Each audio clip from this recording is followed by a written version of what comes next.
안녕하세요. 네.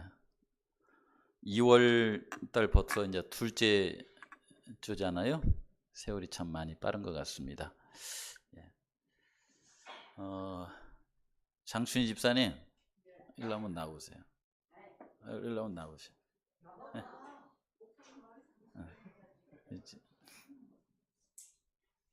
네. 요 가운데 이렇게 한번 보세요. 가운데.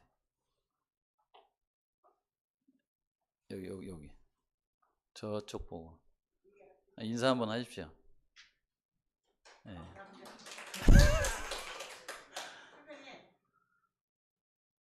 하실 말씀 있으면. 예. 예, 맞아, 됐습니다.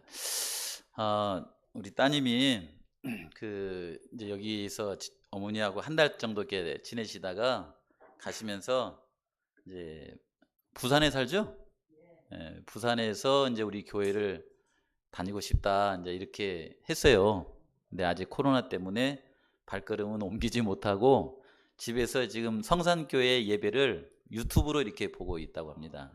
근데 엄마 얼굴이 안 보여. 예, 그래서 엄마 얼굴 한번 보여주려고 나를.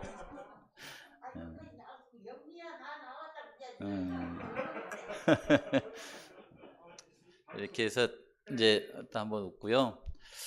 요즘은 이제 예배를 교회에 나와셔서도 같이 예배를 드리지만 또 집에서 예배를 드리신 분들도 우리 곁에 있다라고 하는 것을 기억하시고, 제가 그 마음 가운데 성산교회를 이런 그 인터넷을 통하여서도 한번 좀 선교를 해볼까 하면은 아마 인터넷에 하나의 교회를 이렇게 만들어 가지고 거기에 많은 분들을 초청을 해 가지고 함께 예배를 드리는 방법도 요즘은 있더라고요. 그래서 그렇게도 선교할 수 있다라고 하는 그런 시대이기 때문에 우리 성도님들 가능하면 제가 그냥 빈말로 한 것이 아니라 그 스마트폰을 이렇게 가지고 한번 사셔 보세요. 그러면 집에서도 이렇게 예배 보시고, 목사님 저 집에서 예배 봅니다 이렇게 하고 저한테 문자를 주시면 되거든요. 그러면 집에서 예배를 보는구나 알고 있잖아요. 근데 이제 그게 안 되면은 서로가 모르니까 서로 관리가 잘 안 된다고 그래요. 자, 오늘은요 말씀을 그 누가복음 3장에 있는 말씀을 좀 보시면서 그 침례 요한에 대한 말씀을 조금 더 나눠볼게요. 왜냐하면 지금은 힘든 시기이기 때문에 이 부분을 조금 더 나누면 좋겠다는 생각이 들어서 이 말씀을 찾게 됩니다. 광야를 걷는 우리 영혼의 닷이라고 하는 제목인데, 제가 히브리서에 있는 말씀이 너무 이렇게 좋아가지고 인생의 힘든 시간을 걸어가는 동안에 우리의 그 영혼을 안전하게 해주는 그런 길이 어디에 있는가? 그것은 아마도 예수 그리스도를 믿는 믿음을 통하여서 그렇게 살아갈 수 있다라고 하는 것을 마음속에 기억하며 사셨으면 좋겠습니다. 침례 요한은 그가 예수님보다 이 땅에 태어난 것이 몇 개월 정도 앞섰다고 그래요. 6개월 정도 이렇게 앞섰어요. 쉽게 말하면 6개월 형입니다. 이 땅에 태어난 것으로 봐서는. 근데 그가 온 침례 요한이 6개월 먼저 태어난 목적은 뭐냐면 6개월 늦게 마리아의 몸을 통해서 이 땅에 오신 예수님의 길을 준비하게 하기 위해서 6개월 먼저 온 거예요. 그렇죠? 그래서 이제 예수님이 공생애를 하기 전 6개월 전에 침례 요한이 이제 요단 강가에서 이제 좋은 소식을 이렇게 전하면서 회개하라, 천국이 가까웠느니라 이렇게 말하면서 예수님의 사역을 준비한 그런 모습을 우리가 좀 상상을 해볼 수가 있습니다. 그래서 여기 종복씨 넘겨줘 보세요. 누가복음 3장 7절에서 9절 있는 말씀에 보면은 이렇게 말씀이 나와 있습니다. 요한이 침례를 받으러 나오는 무리에게 이르되, 그랬죠. 무리라고 그랬죠. 아마 이 마태복음에는 사두개인과 바리새인들에게 이렇게 했는데 여기는 무리들에게 이렇게 표현을 했습니다. 독사의 자식들아, 누가 너희에게 일러 장차 올 진노를 피하라 하더냐? 그러므로 회개에 합당한 열매를 맺고 속으로 아브라함이 우리 조상이라고 말하지 말라. 내가 너희에게 이르노니 하나님이 능히 이 돌들로도 아브라함의 자손이 되게 하시리라. 이미 도끼가 나무 뿌리에 놓였으니 좋은 열매 맺지 아니하는 나무마다 찍혀서 불에 던져지리라. 이게 침례 요한이 좋은 소식을 전하면서 이 얘기를 한 거예요. 이 얘기가 우리 성도님들이 이렇게 방금 들어보고 읽어보니까 좋은 소식인 것 같아요? 안 좋은 소식인 것 같아요? 이 얘기가.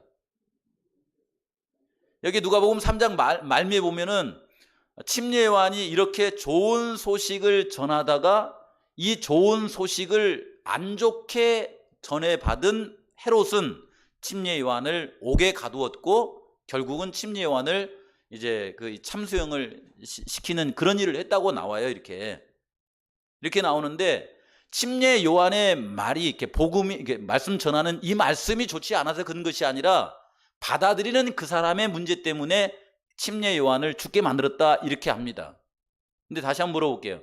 여기에 있는 말씀이 우리 성도님들에게 좋은 소식으로 들립니까? 아니면 부담스럽게 들립니까?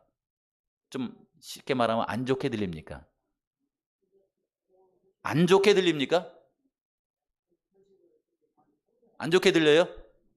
우리가 이제 히브리서를 공부해 나가실 때에 지금은 이제 6장, 7장 공부해 나가시지만은 이제 우리가 이제 9장, 10장에 이렇게 가서 보시면은 어떤 말씀이 나오냐면은 아버지는 자식을 사랑하기 때문에 징계를 전혀 안 한다고 그래요? 징계를 한다고 그래요? 왜요? 그 아들이 잘 되게 하기 위해서 사랑하기 때문에 징계를 안 한다고 합니다. 그렇죠. 성경의 그 믿음의 노독들의 기록들 가운데 어떤 부분이 있냐면요. 예를 들어서 엘리는 자녀를 이렇게 양육할 때에 자녀들의 귀에 거슬리는 말을 거의 했다고 해요? 안 했다고 그래요? 거의 안 했다고 그래요. 그러다 보니까 그는 성장하면서 그들의 삶 가운데 이렇게 하나님의 말씀으로 인생을 제어할 수 있는 그런 것이 없었대요. 없었다고 합니다. 그렇죠. 저희들도 이렇게 목회를 하면서 이렇게 우리 성도들과 대하고 이렇게 살아갈 때에 늘 좋은 말만 하는 것은 참 그 달콤한 목회예요. 달콤한 목회인데 그게 3년, 4년, 5년 이렇게 지나고 나면은 거기에 길들여진 우리 성도들이 목회자나 또 다른 사람들을 통해서 조금 이런 말씀이 들리면은 기분이 좋아요, 안 좋아요? 기분이 그냥 팍 나빠버려요. 그래가지고 이 좋은 말이 좋게 안 들리는 거예요. 그래서 이렇게 다툼이 되기도 한 것을 보게 됩니다. 왜냐하면은 부드러운 말에만 익숙하게 살아가다 보니까 이건 훌륭한 목회가 아니라고 합니다. 그런데 때로는 달콤한, 때로는 쓴 말 이렇게 같이 하면서 결과적으로는 그 백성들이 하나님의 은혜 가운데서 이게 성숙하게 성장하도록 하는 것이 하나님께서 원하시는 것인데 침례 요한을 통해서 이 기별이 전해진 것은 당시의 상황이 이 말씀을 통하지 아니하면 백성들이 예수님께로 돌아오기가 힘든 그런 상황이기 때문에 이 말씀을 전한 거라고 이렇게 생각이 돼요. 그러면 이 말씀은 단약이에요? 쓴 약이에요? 이건 쓴 약입니다. 그렇죠? 쓰지만은 그 사람들에게 유익이 되는 그런 말씀을 전해주고 있는 것이다 라고 이렇게 보시면 되겠습니다. 그래서요 종국 씨가 눌러주세요. 말하면 여기 한자와 이렇게 사자성어에 보면 이런 말이 있어요. 위의 것은 뭐라고 했냐면 흥진 그랬죠. 이게 사람을 이렇게 늘 좋게만 하는 것이 바닥이 나면 뭐가 다가온다고 그래요? 여기 보면 비례라고 그래요. 비례. 슬픔이 찾아온대요. 이게 사람을 늘 기분 좋게 한다고 해서 그 사람을 높게 평가하지 마세요. 그렇죠? 근데 그 밑에는 뭐라고 했냐면 고진 이렇게 있어요. 고진이 다하고 나면은 뭐가 와요? 이게 그냥 감초처럼 달콤한 것이 온다 이 말입니다. 그렇죠? 고생 끝에 낙이 온다라고 하는 이런 말이 있더라고요. 그렇죠? 사도 그 침례 요한의 그 기별은 이 밑에 것에 관한 말씀입니다. 그 백성들에게 조금 쓴 얘기를 하지만은 그 쓴 얘기를 통하여서 그들이 복음을 통하여서 좋은 경험을 하기 위해서 이걸 준 거예요. 어떤 분이 그 글을 써놨는데 뭐라고 하냐면요. 하나 넘겨보세요. 뭐라고 써놨냐면은 사람은 살아가면서 두 가지 이름을 가질 수 있다고 그래요. 두 가지 이름. 우리 가운데 이미 두 개의 이름을 쓰신 분 있죠. 예. 여기 보시면 성경에서도 이렇게 보면은 에서와 야곱이라고 하는 이름은 태어날 때 받은 이름이잖아요. 태어날 때. 그렇죠? 우리가 태어날 때 에서라고 하는 이름은 왜 얻었습니까? 에서는 태어날 때부터 그가 이렇게 몸에 뭐가 많았다고 그래요? 털이 많았다고 그래요. 그래서 붙여진 이름이 에서입니다. 야곱은요? 야곱은 이렇게 보니까 그 형이 먼저 나가려고 하니까 야곱의 그 형의 뭐를 붙잡았다고 그래, 이렇게 이 발뒤꿈치를 붙잡았다 해가지고서는 뜻이 뭐냐면 속이는 자 이렇게 해서 태어날 때부터 마음속에 뭐가 많았냐면 욕심이 좀 많았던 것 같아요. 그래서 야곱이라고 하는 이름이 붙여졌어요. 그게 태어날 때 가진 이름입니다. 그러다가 그들이 생활하면서 또 다른 이름을 가진 거예요. 또 다른 이름을 가졌는데 에서는 훗날 무슨 이름을 가졌어요? 에돔이라고 하는 이름을 가졌어요. 왜 에돔이라고 하는 이름을 가졌을까요? 제가 이렇게 사전을 찾아보니까 에돔이라는 뜻은 뭐냐면 붉은 사람이다 라고 하는 뜻을 갖고 있더라고요. 그래서 왜 붉은 사람이라고 하는 이름을 얻었지? 이렇게 궁금하더라고요, 이렇게. 해서 보니까 이렇게 예측을 한번 해본 거예요. 에서는 보통 집안에서 이렇게 생활하기를 좋아하는 것이 아니라 들로 산으로 이렇게 돌아다니면서 뭘 좋아했어요? 사냥을 이렇게 좋아했지 않습니까? 그러다 보니까 이 햇빛에 아주 이렇게 걸렸겠죠.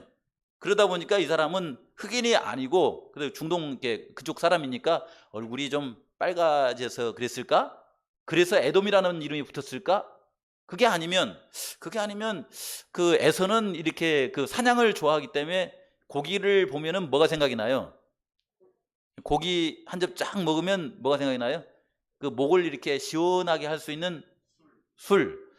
에서는 술을 좋아해가지고 술 때문에 이렇게 몸이 빨개졌을까? 그래서 에돔이라는 이름을 가졌을까? 대개 이게 술 취하면 제정신이 아니죠. 그렇죠. 그래서 뭐예요, 이렇게? 이거 좋아하잖아요, 이게. 폭력을 이렇게 좋아하지 않습니까?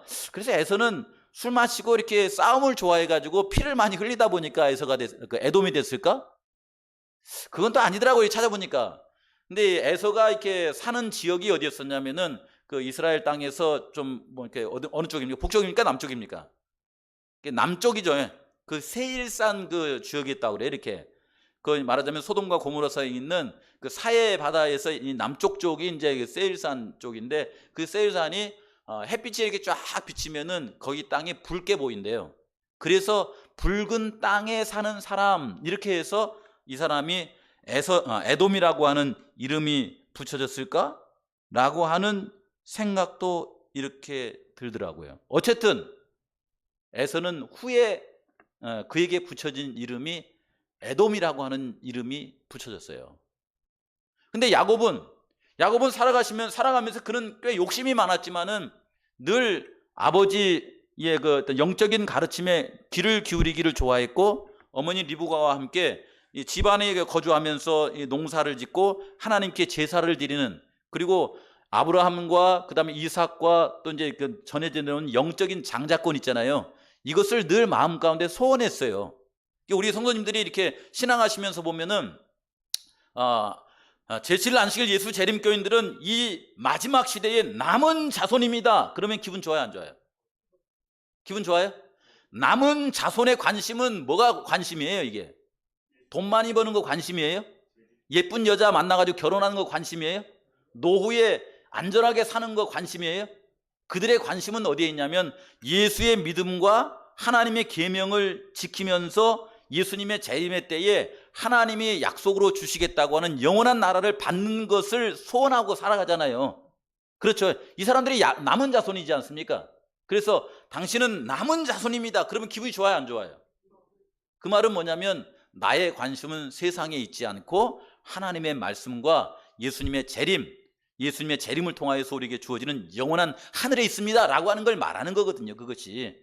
그렇죠. 근데 야곱은 그런 걸 좋아했어요. 야곱은. 근데 그런 걸 좋아하기는 좋아하는데 마음속에 욕심도 있어요, 없어요?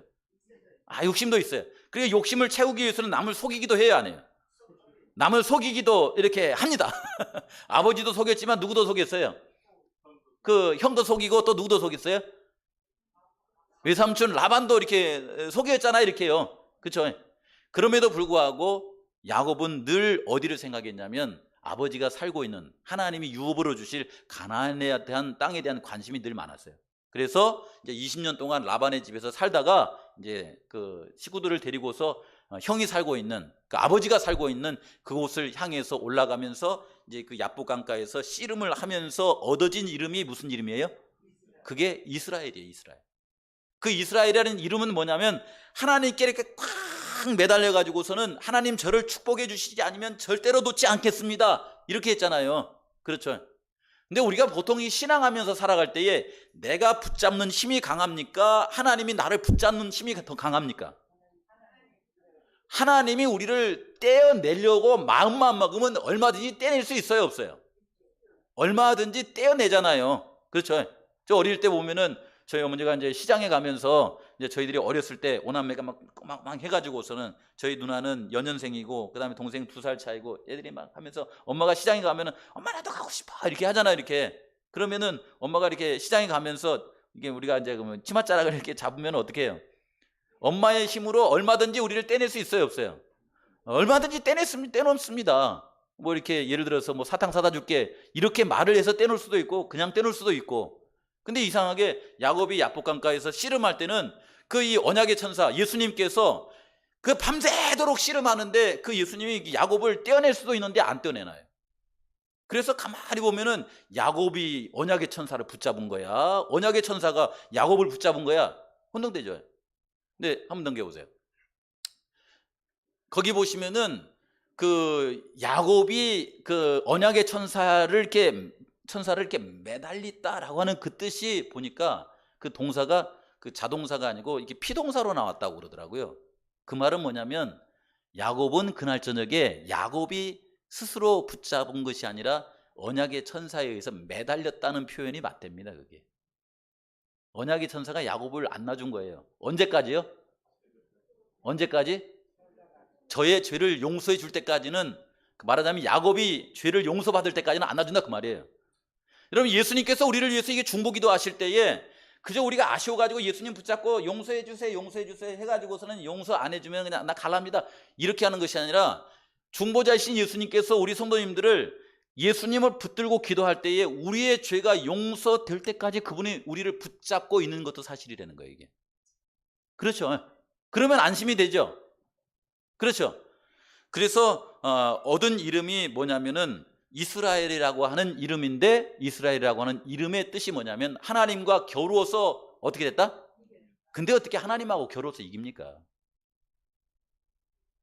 사람이 그럴 수는 없잖아요. 근데 언약의 천사인 예수님께서 야곱을 붙들고, 야곱은 그 언약의 천사를 천사에게 매달려서 한밤을 지내는 동안에 예수님께서 그에게 승리자라고 하는 이름을 준 거예요. 그래서 나중에 보시면 예수님이 이 땅에 이제 재림하시는 날 보시면 그 요한계시록에 보면은 그 우리에게 흰돌을 주시면서 그 흰돌에다가 이름을 새겨준다고 그러잖아요. 그 이름은 하나님은 아시고 그 다음에 그 이름을 누구도 안다고 그래요? 나도 알아요. 근데 딴 사람은 몰라. 지금 승용이라고 하는 이름은 저도 알고 누구도 알아요. 저도 알고 우리 성도님들도 아시잖아요, 이렇게. 그렇죠? 근데 하나님이 주실 이름은 여러분은, 우리 성도님들은 알아요, 몰라요? 제 이름 모르죠? 근데 저는 대충 알까요, 모를까요? 제 이름이 어떤 성격일까는 저 자신은 대충 알까요, 모를까요? 알까요, 모를까요? 저는 알아요. 근데 이 이름을 정확하게 아시는 분은 누구예요? 그건 하나님이에요, 하나님. 그 이름을 우리한테 준다는 거예요. 근데 그 이름을 딱 바꿔 나서 보니까 하나님도 이 이름은 너에게 딱 적합하고, 나도 생각해 보니까 이름이 나한테 딱 적합하구나, 이렇게 하는 새 이름이 있다는 거예요. 그래서 사람은 살아가면서 두 가지 이름을 이렇게 갖고 살아가는데, 우리 성도님들께 살아가시면서 넘겨보세요. 여기 이런 그 사자성어에 보면은 이런 말이 있어요. 요게 뭐 제가 한문을 잘 알아서 이거 쓴 건 아닙니다. 여기 말씀에 딱 맞기 때문에 쓴 거예요. 표리부동이라고 하는 말이 있어요. 제가 이 표리부동이라고 하는 말을 한자 사전을 이렇게 찾아보기 전에는 뭘로 이렇게 들렸냐면, 표리부동 그러면 마음이 잘 변한다는 말이에요, 안 변한다는 말이에요? 표리부동 그러니까 안 변한다는 말 같잖아요. 근데 실제 뜻은 뭐예요? 실제 이 표리부동이라고 하는 뜻은, 그 표는 뭐냐면 겉이에요, 겉. 그 다음 리는 뭐예요? 속이에요. 겉과 속이 부동, 똑같지 않다 이 말이에요. 다르다라고 하는 사자성어가 이 용어잖아요, 이것이요. 그렇죠. 근데 예수님께 나왔던 무리들이나 그 다음에 그때 당시에 사도인과 바리새인들은 가만히 보니까 이들의 그 상태는 표리부동했어요. 표리부동했어요. 와서 주님, 침례요한테 선생님 이렇게 하는 얼굴 표정하고 그들의 속마음하고 같았어요, 달랐어요? 달랐어요, 이게. 그렇죠. 묘하게 그 이 바리새인들과 서기관들 뿐만 아니라 누가복음에는 무리들이라고 이렇게 표현했는데, 여기 이거 위에는 사람이고 밑에는 짐승이잖아요. 짐승은 두 가지 마음을 갖기가 쉬워요, 어려워요? 짐승은 두 가지 마음을 제가 보니까 거의 안 가져요. 그냥 본능을 그대로 얼굴에다 이렇게 나타내고 삽니다. 그렇죠. 집안에서 이 강아지를 이렇게 키워보면 알잖아요. 이렇게 화나면 나 화났다고 이렇게 말을 하고, 섭섭하면 뭐 하다고 그래요? 섭섭하다고 표정을 짓습니다. 여기 밑에 있는 강아지는 무슨 표정을 짓고 있는 것 같아요? 예? 멍 때리는 것 같아요? 이거 강아지 안 키운 사람이에요. 홍장로님 강아지 안 좋아하잖아요. 이 밑에 있는 강아지가 우리 성도님들한테 지금 뭐라고 하고 있어요, 지금요? 위에 있는 사람이 무겁다고? 그게 강아지 좋아하신 분요. 이게 어떤 표정을 짓고 있는 것 같아요? 괴롭다고? 최영숙 집사님은 어때요? 여기 눈을 보셔야 돼. 짐승은 표정이 별로 없으니까 눈으로 말해. 슬퍼하고 있잖아요, 지금. 뭔가 외롭고 슬퍼하는 표정을 그대로 이렇게 표현한대요, 이렇게 그 짐승들은. 근데 여기 위에 사람은 뭐냐면 겉으로는 뭐 하고 있어요? 웃고 있는데 속으로는 뭐 하고 있어요? 마음에 안 든다고 그러잖아요. 이게 사람이 할 수 있는, 사람이기 때문에 할 수 있는 행동이라고 그래요, 이게. 그렇죠? 예.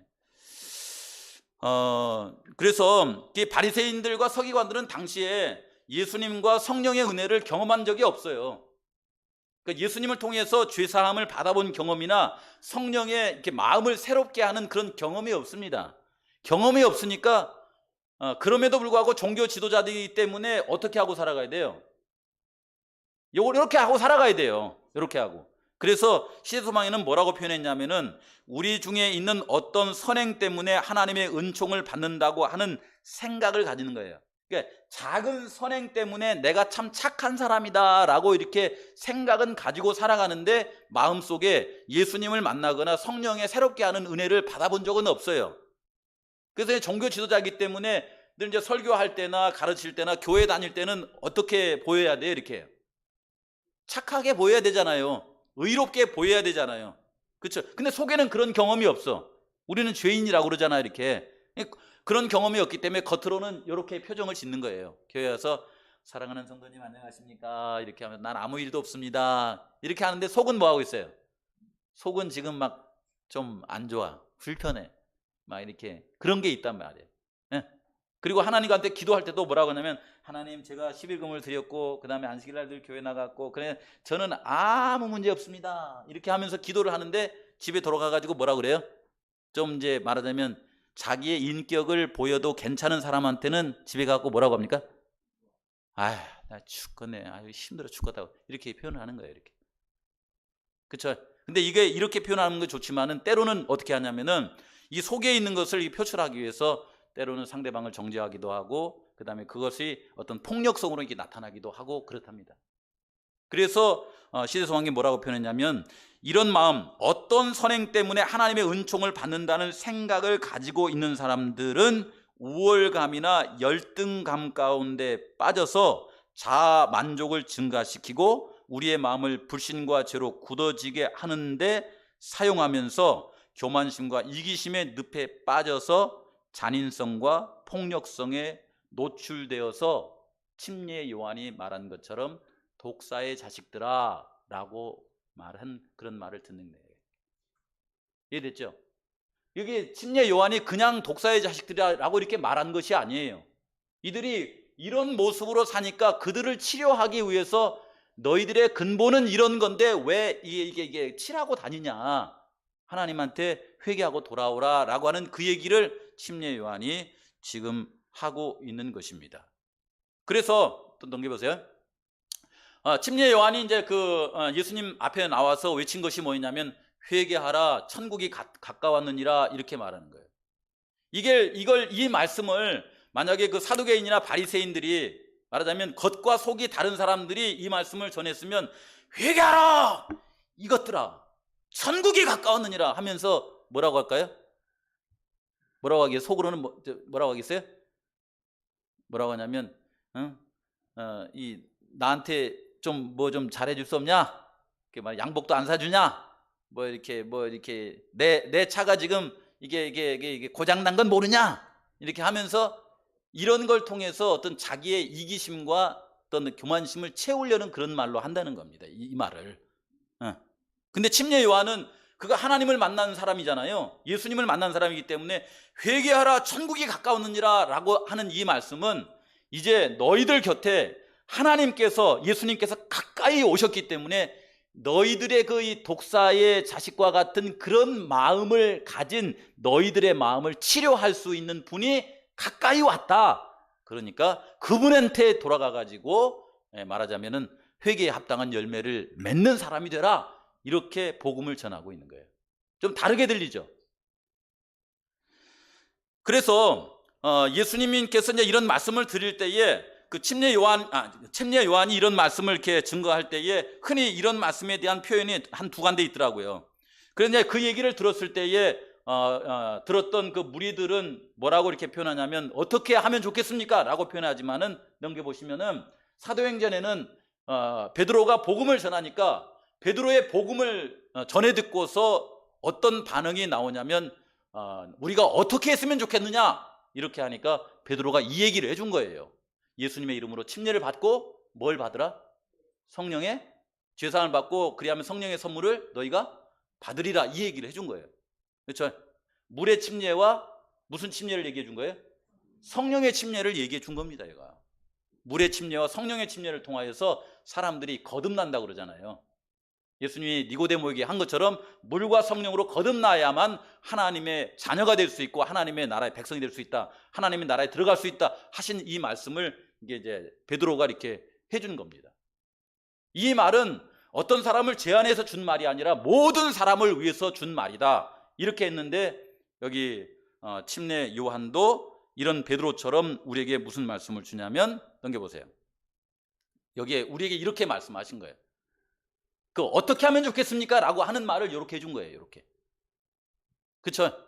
무리가 물어 이르되 그러면 우리가 무엇을 하면 좋겠습니까? 했더니 뭐라 그래요? 옷이 두 벌 있는 사람은 뭐라 그래요? 다른 사람 나눠주고 살라고 그러잖아요. 먹을 거 있으면 뭐라 그래요? 배고픈 사람 나눠주고 살라 이렇게 말을 하지 않습니까? 그 다음에 세리들이 또 와가지고 침례를 받기 위해서 오면서 뭐라고 하냐면 우리가 어떻게 했으면 좋겠습니까? 무엇을 하면 좋겠습니까? 라고 했더니 예수님이 침례 요한이 그 세리들한테 뭐라 그래요? 여기 보시면은 부과된 것 외에는 너희들이 얹어서 받지 마라 그러잖아요. 얹어서 받지 마라. 군인들도 와가지고서는 우리는 어떻게 하면 좋겠습니까? 했더니 뭐라 그래요? 여기 보면은 사람들에게 이렇게 억지로 뭔가를 뺏지 마라. 뺏지 말고 거짓으로 사람들을 뭐 하지 마라? 덤탱이 씌워가지고 고발하지 마라. 받는 급료에 족한 줄 알아라. 이렇게 말하잖아요. 만약에 저 같은 사람이 침례 요한한테 가가지고 목사님 저는 어떻게 하면 좋겠습니까? 그럼 뭐라고 할까요? 그건 생략이에요. 거기 얘기하면 힘들잖아요. 그죠? 이렇게 얘기해 준 겁니다. 이것이 침례 요한이 그들에게 줄 수 있는 좋은 소식이었다라고 하는 것을 마음속에 생각하는데 우리 성도님들이 생각할 것은 뭐냐면 여기에 나와 있는 무리들은 묻지 않고요. 세리들과 군인들은 당시에 어떤 사람들이었냐면은 기득권이었대요. 기득권. 기득권. 쉽게 말하자면 그때 당시에 힘 있는 사람 밑에서 일하는 사람들이었어요. 힘 있는 사람들, 밑에서 일하는 사람들, 기득권이라고 그래요, 이 사람들. 근데 기득권들은 대개 보면은 어느 시대를 살아가면서 자기 마음대로 하잖아. 근데 그것이 때로는 그 기득권 밑에 있는 사람들에게 해가 되기도 하잖아요. 그렇죠? 근데 그 사람들이 잘하면 밑에 있는 사람들이 득을 볼 수도 있어요, 없어요? 득을 볼 수도 있죠. 그래서 우리 성도님들이 가끔 이렇게 사극을 이렇게 보시면은 뭐라고 하냐면은 이 나라의 왕은 누구라고 그래요? 이 나라의 왕은 지민이라 이렇게 하는 왕도 있지만은 이 나라의 진정한 왕은 누구라고 그래요? 사극 안 보셨어요? 이 나라의 이 땅에 이 나라의 진정한 왕은 누구라고 그래요? 백성이다 이렇게 말하잖아요. 이 나라의 진정한 주인은 백성. 그래서 이 백성들이 평안하면 그 나라가 잘 된다고 그러잖아요. 그 말은 뭐냐면 왕이 왕의 일을 할 때에 백성들에게 평안하게 하고 자유롭게 하는 그런 그 정치를 해야만 옳은 정치를 하고 있다라고 하는 것입니다. 이게 오늘날로 우리에게 보자면은 교회 안에서 우리가 그 이 목회자와 장로 직분과 이런 것을 잘하는 것은 뭐냐? 이건 뭐냐면 성도들이 편해야 돼요. 성도들이 신앙 안에서 믿음실하게 살아갈 수 있는 그런 토대를 만들어주면 그 교회 장로님들은 좋은 장로님들입니까? 그게 훌륭한 장로님들이에요. 장로님들이 열심히 하고 잘해나는데 백성들은 막 쪼들려하고 이렇게 살면 어때요? 그러면 힘들다는 것입니다. 기득권. 그렇죠. 요 얘기를 하면서 우리 성도님들이 이제 침례 요한이 그의 거의 모든 생애를 어디서 살았어요? 이런 그 기별을 전하는 침례 요한은 어디서 살았습니까? 이건 학교를 안 갔다고 그러잖아요. 광야에서 살았다고 그래요. 광야에서. 그 광야에서 하나님 말씀 보고 광야에서 기도하고 광야에서 천연계를 통해서 지혜를 얻고 하면서 광야에서 살았다고 하는 얘기가 나와요. 그래서 잠깐 광야에서 얻은 선물에 대한 말씀을 우리 성도님들에게 좀 잠깐 나눌게요. 넘겨보세요. 광야. 제주에는 올레길이 있죠. 올레길이 있습니다. 올레길이 총 길이가 어느 정도 된다고 그래요? 한 200km 넘습니까? 지금 안 찾아봐도 200km는 넘을 거야 아마. 200km가 넘습니다. 근데 여기 걷고 있는 여기는 어디냐면은 저희 스페인의 그 순례자의 길이에요. 이게 스페인에. 거기는 어느 정도 된다고 그래요? 길이가 여러 나라에 걸쳐서 있는데 한 800km 된대요. 800km. 근데 여기 얘기를 왜 잠깐 해주냐면은 많은 사람들이 연예인으로서, 그 다음에 사업가로서, 그 다음에 뭐 나름대로 학자로서 이런 그 괜찮은 삶을 사는 사람들이 어느 정도 이렇게 인생의 성공의 어떤 가도를 이렇게 달리다가 마음 가운데 공허함을 느껴가지고서는 가보고 싶은 곳이 있는데 그곳이 여기랍니다. 여기래요. 그래서 이들은 아무것도 안 해요. 차도 안 타요. 그냥 배낭 간단하게 짊어지고 그냥 여기 신발 신고 옷 뭐 이렇게 굳이 이렇게 패션 안 따져도 괜찮아요. 이게 여기 그냥 하루 종일 뭐 하는 거예요? 하루 종일 걷는 거예요. 하루 종일 걸으면 신날까요? 걸어봤어야지.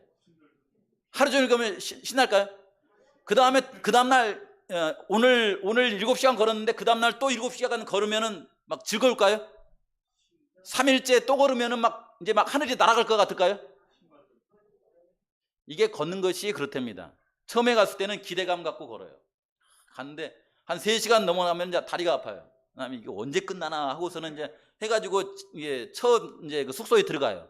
숙소에 들어가서 그 밤 자는 동안에 내일이 왔으면 좋겠어요? 안 왔으면 좋겠어요? 그냥 안 와버렸으면 좋겠다 할 만큼 막 이게 다리에 그냥 물집이 잡혀 있고 그냥 발톱은 빠지려고 하고 막 엄청나게 힘들대요 이것이요. 근데 이제 자기가 마음 먹고 온 것이기 때문에 그 다음날 일어나가지고 양말을 좀 두껍게 신고 또 걷는 거예요. 그 전날 7시간 걸었으면 그 다음날은 뭐 이렇게 많이 걸어봤자 뭐 2-3시간 걷고 쓰러져 버린다는 게 이게. 그러고 나서 이제 이렇게 생각을 한다는 거예요. 그렇게 하루 이틀 3일 이렇게 지나면은 첫째 어떤 반응이 오냐면 자기에게 있는 그 이 사치스러운 쉽게 말하면 표리부동 할 때의 그 표 있죠. 겉에 있는 것이 싹 빠져버린대요. 거치장한 것이 싹 빠져버린대요. 사업가도 빠져버리고 그 다음에 뭐 교수의 이름도 빠져버리고 그 다음에 연예인의 그 유명세도 빠지고 다 빠지고 누구만 남아요? 자기 자신만 남는다니까. 이걸 걸어가면은 자기 자신만 이렇게 남는다고 합니다. 그래서 여기를 걷는 동안에 3일, 4일, 5일 지나다 보면은 열등감 가진 것도 빠져불고, 우월감 가진 것도 빠져불고, 교만감 가진 것도 빠져불고, 남 무시하는 것도 빠져불고, 그렇게 걸어가다 보면은 누가 그러잖아요. 무인도에 가서 이 오랫동안 생활하다 보면 누구라도 여기 있었으면 좋겠다 그런 생각을 가진다고 그래요. 이제 나한테 잘해준 그 사람이 아니고 살면서 안 봤으면 좋을 것 같은 왼수도 그립대요. 왼수도. 무인도에 가 살다 보면 외로워서, 외로울 때 왼수라도 있었으면 좀 살만할 것 같아가지고는 왼수도 그립대요, 이렇게. 근데 여기 길도 마찬가지. 걷다 보면은 자신을 보면서 이렇게 자신을 이렇게 돌아다 보는데, 스페인 이 까메오다페를 이렇게 걷는 분이 스페인 하숙집에서 나눴던 얘기가 이제 인터넷 웹서핑에 하다 보니까 나왔더라고요. 뭐라고 나왔냐면은 거기에 77세를 이렇게 드신 폴리오라고 하는 프랑코라고 하는 할아버지가 있는데, 그분이 이제 까메오다페 순례길을 걷는 사람들과 함께 얘기를 이렇게 나누면서 77세 먹은 그분이 자기 얘기를 해주는데 뭐라고 하냐면 나는 인생을 정말 사는데 너무 힘들게 살았다, 이런 얘기가 흘러나올 줄 알고 길을 쫑긋하고 기다리고 있었어요. 하니까 이분이 처음 말된 것이 뭐냐면, 자기는 아내가 자기와 결혼했을 때 나이가 14살이었대요. 자기 아내가 14살에 결혼했대. 우리 집사람은 몇 살에 결혼한지 아세요? 22살에 결혼했어요.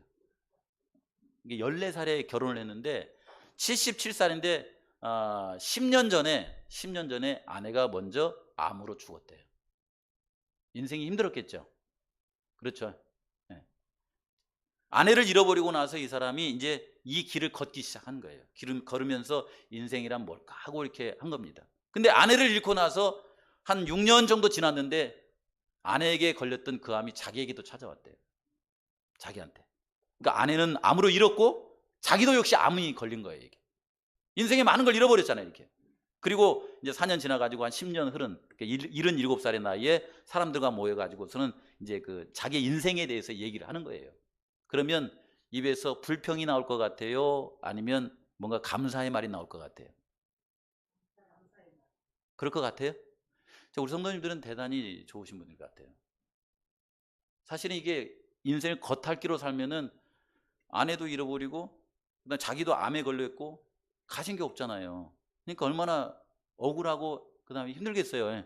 그러니까 막 불만하고 불평을 이렇게 할 마음도 한데, 이 사람이 뗀 말이 뭐였냐면 젊은이들에게 인생은 아름다운 선물입니다, 이 얘기를 해주더라는 거예요. 인생은 아름다운 선물입니다. 어떻게 걸어왔어도, 아내를 10년 전에 아내를 암으로 잃어버렸어도, 그리고 나서 6년 후에 자기의 몸에 암이 걸렸어도, 이렇게 지금 77살의 나이에 아직 암이 치료가 안 됐는데 이렇게 인생을 길을 걷다 보면 언젠가 자기도 어때요? 아내가 가는 길을 본인도 걸어가겠죠. 그럼에도 불구하고 길을 걷다가 내 이 거치장한 외부의 것을 다 이렇게 내려놓고 보니까 인생은 아름다운 선물입니다, 이 얘기를 하더래요. 이 사람은 30대, 40대, 50대에 가진 것이 많은 그런 나이가 아니에요. 이제 곧 말하자면은 이 땅을 떠날 사람이에요. 이게 77살의 나이에 인생은 아름다운 선물입니다. 이 사람이 이렇게 얘기했다고 하면은 우리 성도님들도 연세가 드셔서 살아가는 동안에, 목사님 가만히 생각해 보니까 저에게 주어진 삶은 하나님 안에서 은혜였습니다 라고 말할 수 있겠어요? 이 사람이 그랬다고 하면은 어때요? 저는 그러기를 마음 가운데 바라요. 여러분이 침례 요한이 광야에서 이렇게 사는 동안에 그냥 성경책을 달달달 외우고 이렇게 막 외친 게 아닙니다. 그는 광야에서 사는 동안에 하나님을 만났어요. 그리고 성령의 은혜를 가운데 깊은 감동을 받았습니다. 그리고 그것이 자기의 인생이 가장 아름답다라고 하는 것을 깨달았어요. 그리고 외친 겁니다. 그리고 외치기를, 예수님의 이 땅에 오심을 얘기하면서 오시는 메시아를 마음속에 받아들이고 물의 침례를 받고 성령의 침례를 받아서 하나님의 백성으로 살아가는 것이 인생의 아름다운 선물입니다 라고 하는 것을 말하고 있는 거예요. 그렇습니까? 이걸 가만히 한번 이렇게 마음속에 생각해 보면서 살아가는데요, 그런 광야 신학을 하는 사람들의 입에서 흘러나온 잠언록이 이런 글이 써져 있는 거예요. 한번 넘겨보세요. 이게 우리 입에서는 잘 안 나와요. 근데 이 사람들의 입에서는 나오더라고요. 길을 걷다가 얻은 선물인데요. 내가 그 사람을 진심으로 사랑하고 있는지 아닌지를 어떻게 압니까? 이 사람들이 이제 길을 걸으면서 깨달은 거예요. 여기 말하면 뭐라고 하냐면은 그 사람이 먼저 바뀌기를 바란다면 그 사람은 어떤 사람이에요? 여기 나와 있잖아요. 두 번째 줄에. 뭐라고 써요? 상대방보다 나를 사랑하는 사람이에요. 그런데 내가 먼저 바뀌기를 결단한다고 하면 그 사람은 어떤 사람이에요? 상대방을 사랑하는 사람입니다. 이 얘기를 써놓은 거예요. 이게 광야를 걷다가 얻은 선물이에요, 이것이요. 그러니까 우리 성도님들이 이렇게 살아가시면서 사랑이 정말 많은 사람들은 상대방이 변하기를 이렇게 기다리지 않는다는 거예요. 상대방을 바라보면서 내가 바뀌기를 기대하면서 하나님 말씀을 보고 예수님을 만나고 성령의 은혜를 간구하며 살아간다는 것입니다. 사랑이 없는 사람은 교회를 다니면서 늘 생각하기를 교인들이 좀 변했으면 좋겠다 이렇게 생각하고 살아가고, 사랑이 가득한 사람들은 어떻게 살아가냐면 하나님 저를 변화시켜 주세요 이렇게 하고 살아간다는 것입니다. 참 아름다운 말이죠. 그렇죠. 광야에서 얻은 잠언 같은 얘기예요. 또 하나 봅시다. 여기 보시면 뭐라고 했냐면은 길을 걷다가 얻은 선물 두 번째, 하나부터 10까지 달라도 같이 살 수 있는 것은 뭐 때문에 그렇다고 그래요? 오직 사랑하기 때문에 그렇대요. 하나부터 10까지 달라요. 그런데 그 사람과 함께 살 수 있는 것은 사랑하면 살 수 있다는 거예요. 그런데 10가지 중에 9가지는 맞는데 하나만 틀려요. 그래도 살 수 없는 것은 그들의 마음속에 뭐가 없기 때문에 그렇다는 거예요? 여기 보면 뭐라고 하냐면 단지 상대방을 사랑하지 않기 때문에 그렇대요. 그렇죠? 그러고 보니까요, 그들이 이게 광야의 길을 걸으면서 깨달은 것이 뭐냐면, 내가 지금까지 서로 어울리고 이렇게 같이 살지 못했던 것은 내 마음속에 사랑이 없어서 그런 거구나 라고 하는 걸 깨닫고, 그들이 광야의 길을 끝내고 돌아와서는 사람의 표정이 바뀌어버리는 거예요. 표정이 바뀌어버려요. 남에게 불평하는 것이 아니라 하나님 저를 바꾸어 주세요, 제 마음속에 사랑 가득하게 해주세요, 그렇게 하며 살더라는 것입니다. 이게 광야 신학에서 나온 겁니다. 이것이요. 그 다음 것은요, 살아가면서 사람들은요 오랜 시간을 살아가면서 마음속에 이렇게 쌓여진 것을 이제 끄집어내 가지고 기억을 하고 살아가는데요, 행복이라고 하는 것은 기억해야 할 것을 기억하고 기억하지 말아야 할 것을 잘 잃어버린 사람들이래요. 그런 사람들은 늘 행복하게 삽니다. 그런데 불행한 사람들은 어떤 사람들이냐면은 기억해야 될 것은 뭐 해버려요? 잊어버려요. 그리고 기억하지 말아야 될 것은 아주 뭐처럼 잘 기억하고 있어요. 그냥 아주 그냥 면밀하게 잘 기억하고 있어요. 이렇게. 그래서 그 사람 언제 잘못했고 언제 잘못했고 언제 잘못했고 이걸 다 끄집어내 가지고 누구를 괴롭게 만들어요? 상대방보다 자신을 괴롭게 만드는 거예요. 그렇죠? 그런데 하나님께서는 이 광야의 길을 걷는 동안에 내가 행복할 수 있으려면은 상대방의 그 좋은 점, 그 다음에 살아가면서 기억해야 될 것을 마음속에 꼭 기억하고 살아가고, 버려야 될 것은 다 버려버려라, 이렇게 하면서 우리에게 말씀을 주신다는 겁니다. 그렇죠? 만약에 오늘 갑자기 나에게 치매가 이렇게 다가온다고 하면은 우리는 어떤 모습으로 살고 있을까요? 밑에 사람은 거칠어집니다. 오늘 나에게 치매가 딱 다가오면은 밑에 사람은 거칠어져요. 위에 사람은 어떻게 돼요? 굉장히 부드러워집니다. 좋은 얘기만 해요. 왜냐하면 머릿속에 기억하고 있는 것을 치매 때는 표현하고 살기 때문에 그렇습니다. 참 아름다운 말 같아요. 그렇죠? 그 다음에 마지막, 이게 많지만 책으로 나와 있어요. 제가 혹시 필요하면 제가 책 빌려드릴게요. 여기 보시면은 이 광야의 길을 이렇게 가면서 이렇게 사는 동안에 그들이 광야에서 이렇게 얻은 것이 뭐냐면, 혹시라도 살아가시면서 이 일을 해볼까 말까 그러면 어떻게 하라고 그래요? 네? 그거 하십시오. 하셔요. 20일 날 칼을 여기 성산 주변에 있는 사람들에게 칼을 갈아 줄까 말까 갈 거예요 말 거예요? 갈아 줄 거예요 말 거예요? 갈아 주세요.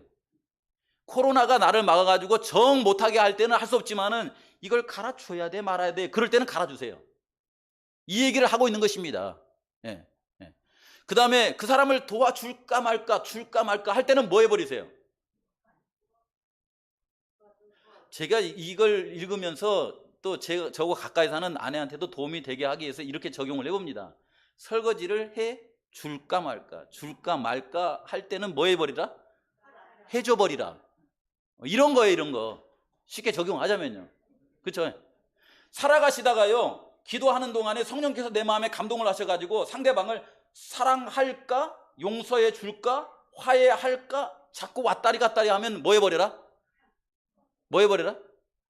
화해를 해버려라, 용서를 해버려라, 사랑을 해버려라, 이 얘기를 하고 있는 거예요. 이게 광야를 깃는 사람들. 그래야 이게 말하자면 사람이 지혜로워지고 행복해진다라고 하는 것을 말하고 있는 것입니다. 흔히 살아가다 보면은 마음의 평안이라고 하는 것은 편안한 인생에서 나와요, 힘든 인생에서 나와요? 마음의 평안은 힘든 인생에서 나와요, 아니면 편안한 인생에서 나와요? 예수님이 내가 너희들에게 평안을 주노니라고 하는 그 평안은 십자가 다음에 주는 거래요. 그게 십자가 다음에. 그래서 마음의 평안함은 육신의 편안함에 오는 것이 아니라 흔히 육신의 불편함 속에서 오는 것이 사실이랍니다. 이게 광야에 일었던 사람들의 말이에요, 이것이요. 심리의 요한이 그랬던 것처럼. 이제 시간이 다 됐습니다. 마치도록 하죠. 우리 성도님들께서 이런 침례 요한의 이런 그 말씀 속에서 뭘 한번 이렇게 찾아보실까라고 이렇게 생각하실 때에 그가 예수님을 통해서 성령의 은혜를 통하여서 좋은 말씀을 전한 것처럼 그런 말씀이 우리 성도님들에게 다가오실 때에 예수님이 내 안에, 성령께서 내 안에 함께 하심으로 우리 성도님들의 변화된 삶을 통하여서 나도 행복하고 성도들도 행복하고 가정도 평화로워질 수 있는, 그렇게 해서 영원한 하늘까지 갈 수 있는 그런 길을, 그런 튼튼한 길을 우리 성도님들이 예수 그리스도를 믿음으로 말미암아 걸어가게 되시기를 간절히 바라면서 말씀을 드리도록 하겠습니다. 다 일어나셔서 마지막 찬미